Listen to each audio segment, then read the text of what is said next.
गौतम बुद्ध को कैसे मिली ज्ञान। राजा के यहाँ बुद्ध का जन्म हुआ। पिता ने ज्योतिषियों को बुलाकर भविष्य पूछा। उन्होंने कहा, या तो यह सम्राट होगा और या तो यह साधु होगा। एक तरह से देखा जाए तो सच्चा सम्राट भीतर से साधु ही होता है। जब ज्योतिषियों की भविष्यवाणी राजा ने सुनी तो वे घबरा गए कि मेरा बेटा साधु हो जाए। ऐसा ठीक नहीं होगा। राजा ने पूछा, कोई उपाय बताए, क्योंकि मैं चाहता हूं कि राजा का पुत्र राजा ही बने। ज्योतिषियों ने कहा कि इसका लालन पालन व पूरा जीवन बड़ी सावधानी में बिताना होगा। अर्थात आपका पुत्र सिद्धार्थ कभी किसी बूढ़े व्यक्ति को न देखे, कभी किसी बीमार व्यक्ति को न देखे और कभी किसी मरे हुए व्यक्ति को न देखे। जब तक ऐसा होगा तब तक वे राजा ही बने रहेंगे। अगर ऐसा नहीं हुआ तो वे साधु बन जाएंगे। राजा शुद्धोधन ने अपने पुत्र सिद्धार्थ के लिए बढ़िया सिद्धियां, बड़े बड़े महल, अच्छे से अच्छा भोजन, दास दासियां और खाने पीने के सामान आदि वस्तुओं के ढेर लगा दिए। पिता ने पुत्र को सुख सुविधाओं में इतना उलझा दिया कि उसे बाहर का संसार याद ही नहीं आया। शुद्धोधन ने समझ लिया कि अब इतने सुखों के आगे साधु बनने का प्रश्न ही उपस्थित नहीं होता। वे निश्चित हो गए। राजा शुद्धोधन ने बिल्कुल पक्की व्यवस्था कर रखी थी कि उनका पुत्र सिद्धार्थ जीवन में कभी भी वृद्ध, बीमार और मृतक व्यक्ति को देख न सके, क्योंकि वे अपने पुत्र को खोना नहीं चाहते थे। सिद्धार्थ का जीवन ऐश्वर्य और सुख सुविधाओं में बीत रहा था। उनके जवान होने पर एक सुंदर कन्या यशोधरा से उनका विवाह हो गया। विवाह हो जाने पर शुद्धोधन की आधी चिंता मिट गई। अब तो शादी हो गई, अब कहाँ जाएगा? अब तो मेरा पुत्र बंधन में बंध गया है। अब उसके कहीं जाने का सवाल ही नहीं उठता। 1 वर्ष बाद बेटे का भी जन्म हो गया। उसका नाम राहुल रखा गया।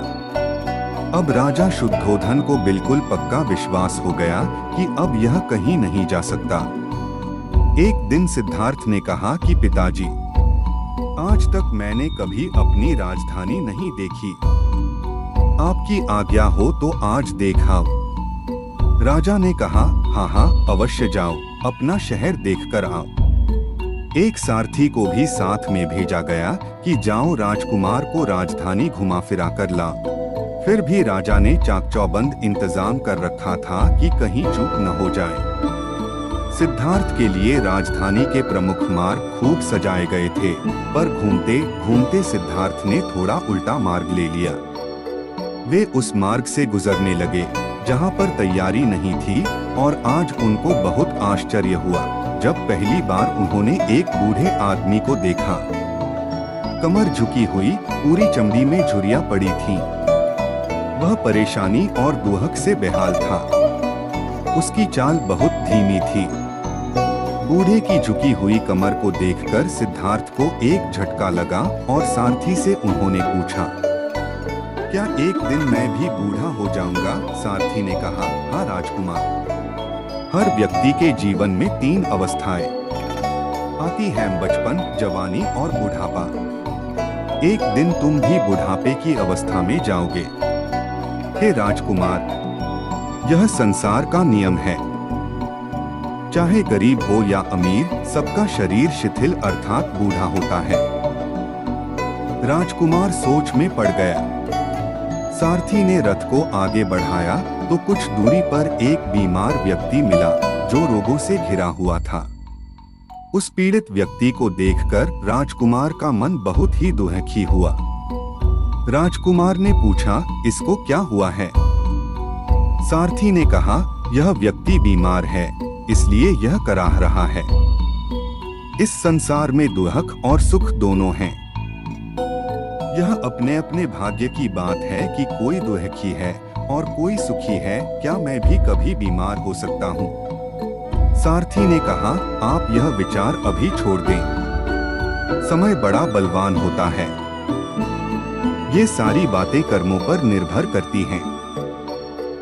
चाहे राजा हो या रंक, सुख दुख सब पर आते हैं। अगर शरीर में कोई रोग आना है तो वह आएगा।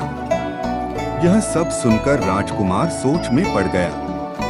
सारथी ने रथ को कुछ आगे बढ़ाया तो सामने से 4 कंधों के ऊपर एक अर्थी को जाते हुए देखा। राजकुमार ने ऐसा पहली बार देखा था। उसने सारथी से पूछा, यह क्या है? यह आदमी मर गया है। यह मुर्दा है। जो व्यक्ति मर जाता है उसको बांधकर श्मशान भूमि में ले जाते हैं, फिर वहां पर उसे जला दिया जाता है। राजकुमार ने कहा, क्या सबको मरना पड़ता है? हाँ, सबको मरना पड़ता है। यह मृत्यु लोक है। जो जन्म लेता है उसे कभी न भी अवश्य ही मरना पड़ता है। तो इसका मतलब यह हुआ कि ठीक इसी तरह से एक दिन मुझे भी मरना होगा। मेरी देह भी मुर्दा होगी और मुझको भी 4 कंधों पर उठाकर ले जाया जाएगा। मुझको भी ऐसे ही रस्सियों से बांधा जाएगा। मेरे भी आगे पीछे घर के सदस्य रोएंगे, तड़पेंगे और जिस संसार को मैंने इकट्ठा किया है वह सारा का सारा मुझसे छूट जाएगा। इसका मतलब यह हुआ कि क्या एक दिन मैं भी मर जाऊंगा? क्या एक दिन यशोधरा भी मर जाएगी? क्या एक दिन मेरा राहुल भी मर जाएगा? सारथी ने कहा, हाँ राजकुमार, एक दिन मैं भी मरूंगा, आप भी मरेंगे, यशोधरा भी मरेंगी और राहुल भी मरेगा, क्योंकि यह सब मरने के लिए ही पैदा होते हैं। उस रात सिद्धार्थ सो न सके। सोचने लगे कि क्या संसार में इतना दुहक है, रोग है, बुढ़ापा है और ऐसे में मैं खा पी कर कैसे जी सकता हूँ?